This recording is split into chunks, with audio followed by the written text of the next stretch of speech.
Welcome, I'm Chef Deborah from Roca's Bakery in Greensboro, North Carolina. Welcome to my kitchen.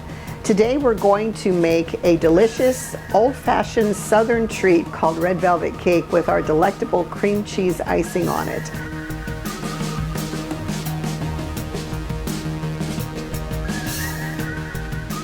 So grab your pen and paper if you want to write the recipe down as we're going through this segment. And we're going to start by sifting our dry ingredients. So we've got 2 cups of all-purpose flour. We're going to put in our sifter. And as you've probably seen me do in other episodes, I like to sift directly onto a parchment paper so we can add it easier to the mixer when it's going. We've got 1 teaspoon of salt and 1 tablespoon of good quality dark cocoa. We use Ghirardelli and we also use Calibre cocoa in our bakery, and it really gives a nice rich dark flavor to this particular cake. So we're just going to go ahead and sift this, and while we're sifting I'll tell you about the other ingredients that we have going on in this cake. Our liquid ingredients is 1 cup of whole fat buttermilk. Please use whole fat buttermilk. Don't try and skimp on a little bit of calories in this cake. As I keep saying, we just bless all of the calories out of our pastries. We don't worry about it. If we're going to make one of these wonderful cakes from scratch, we want to be sure that we are using good quality ingredients. So we've got 1 cup of whole fat buttermilk. We've got 1.5 cups of vegetable oil or canola oil. Don't use olive oil in this. It will not bake properly, and it will give the cake a kind of an off flavor. So we do have great recipes for olive oil cakes that we do in the bakery from time to time, but we want to be sure that we use vegetable or canola oil.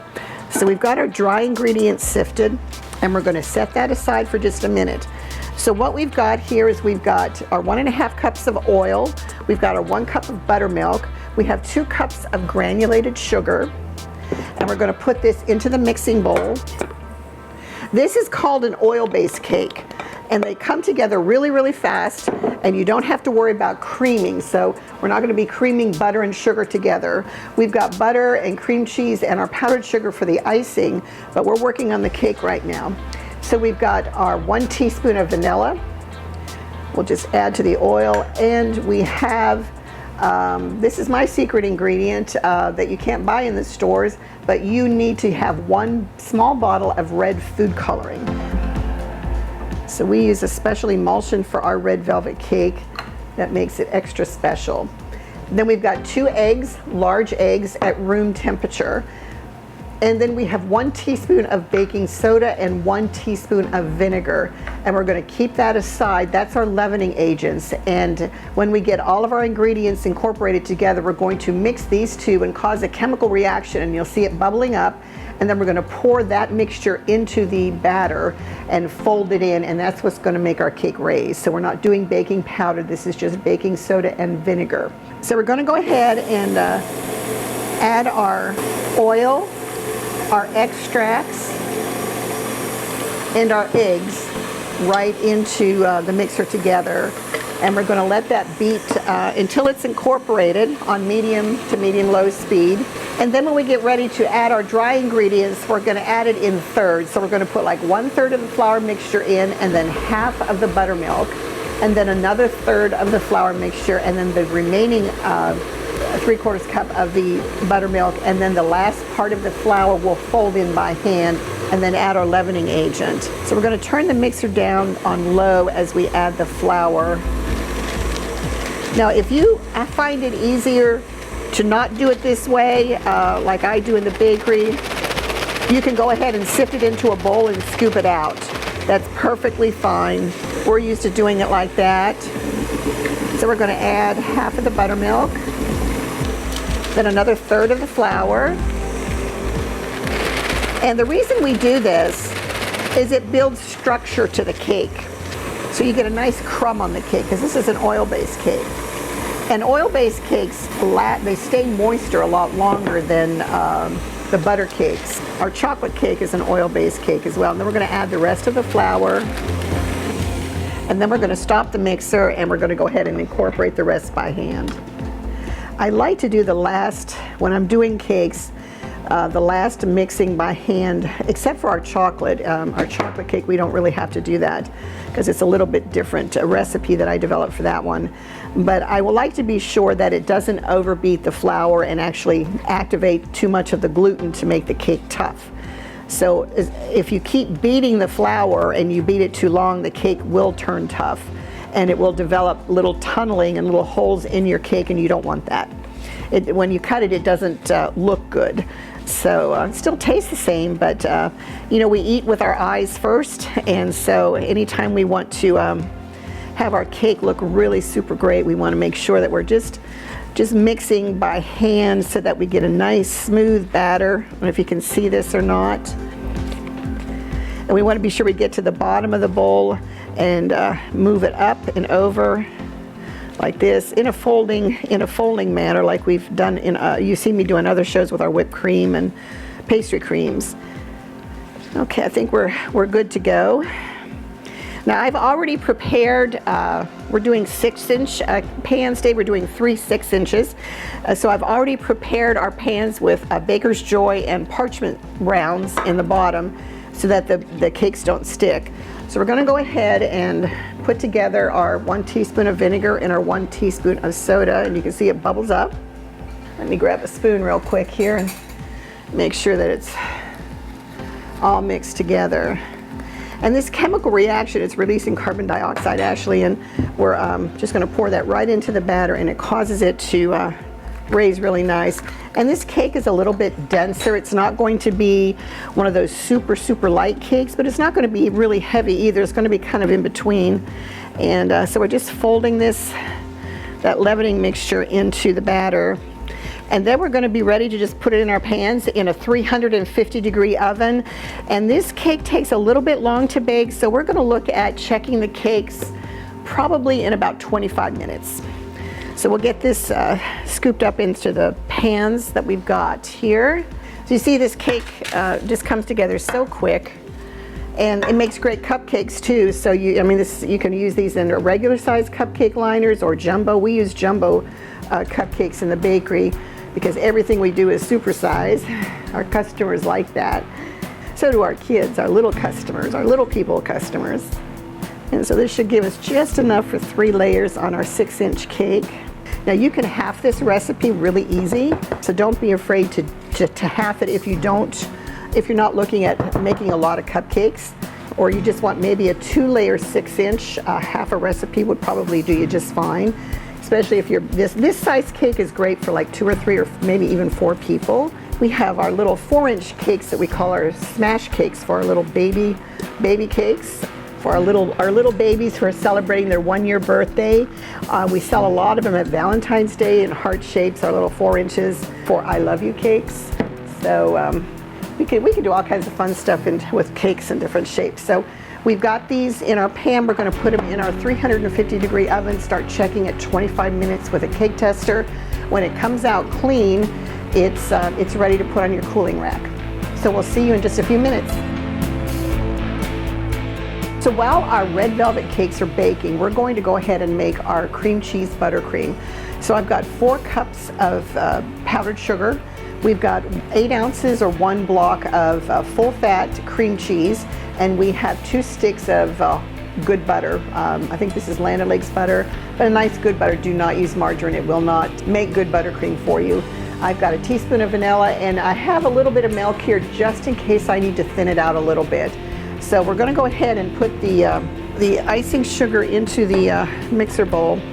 And remember, when we start mixing with powdered sugar, we want to start it on slow because it is going to spray everywhere. And I think I've told you in other episodes, I've had powdered sugar everywhere on myself and on the counter and in my hair, on my hat when I wear in the bakery. I'm wearing a hat, of course. So we can just go ahead and just put all of this. I'm going to cut this up into little chunks here just to make it easier to emulsify. Now if you want to, you can cream the butter and the cream cheese together if you want. It just makes it easier for cleanup. You can see it popping out. So, there we go. I think we're pretty safe. We still got a little bit everywhere, but You know, that's what this is for, a bench scraper to clean up your mess, and nobody will ever know that you made a mess on your counter. So we want to whip this pretty good. We're going to turn this on medium high. You can hear it slapping against the sides of the bowl. That's what you want to hear, because we want to aerate and we want to beat air into this icing. I'm going to go ahead and scrape the bowl down here. Let me lower the... Now it does feel just a tad stiff to me. You can see it's pretty stiff, so I'm going to add we're going to start with a teaspoon of milk, because when you're working with this kind of icing, we want to add just a little bit at a time. So we're going to just do a teaspoon at a time, and then we'll whip it again. Let's check it again and see what it looks like here. And one of the things I like to do with these kind of, what we call them, well, this is a cream cheese icing, but it would also be with an American buttercream, which is the butter and the vanilla and the powdered sugar, which is a lot sweeter than an Italian buttercream, which is what we use almost exclusively in the bakery, unless we have a customer request American buttercream or cream cheese. It's not as sweet, but it's like silk in your mouth, and it's super beautiful and wonderful. But that does take about 25 minutes, and you do have to make a sugar syrup and add it with whipped whites and things, and then lots of butter. I'm going to taste this real quick just to see how sweet it is. We might need to add a little bit of cream cheese. I think I'd actually use about a cup more of powdered sugar. And that is one of the nice things about this icing, is that you can adjust it to your special taste. And so we're going to stop and we're going to go get some more powdered sugar, and we'll be right back. So I've cleaned up my messy counter a little bit, and we're going to add a little bit of powdered sugar, probably about a half a cup at a time, just until I get the consistency I want. I think I'd like it just a tad sweeter, and I'm not one for a lot of icing. When I was growing up, my mother didn't like icing or buttercream, anything on her cupcakes, so we grew up with no icing on our cupcakes. When we would come home from school, she'd have her chocolate cupcakes, which she was famous for. So we're going to turn this on high for a couple of minutes and beat it until it's nice and aerated. And as soon as it's done to the right consistency, we'll be back.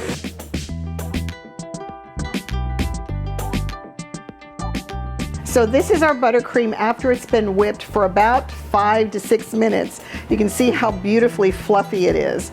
I want to be sure that as long as I'm teaching you how to do this or showing you how to do it, that we talk about creaming your buttercreams long enough, especially if you're looking at American buttercream and cream cheese buttercream, not Italian or Swiss or French buttercreams. Those are meringue based, so we're not talking about those.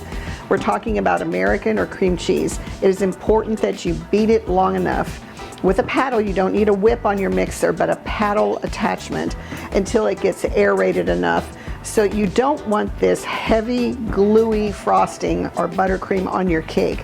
See, it's beautifully whipped and light, and you can pipe with it and it'll hold its shape. So that's what we're going to be looking at. The cakes are still in the oven. We're going to pull them out when they're done. They've got about 6 more minutes. We'll let them cool, and then we'll come back and we'll ice our cakes. So we'll see you then.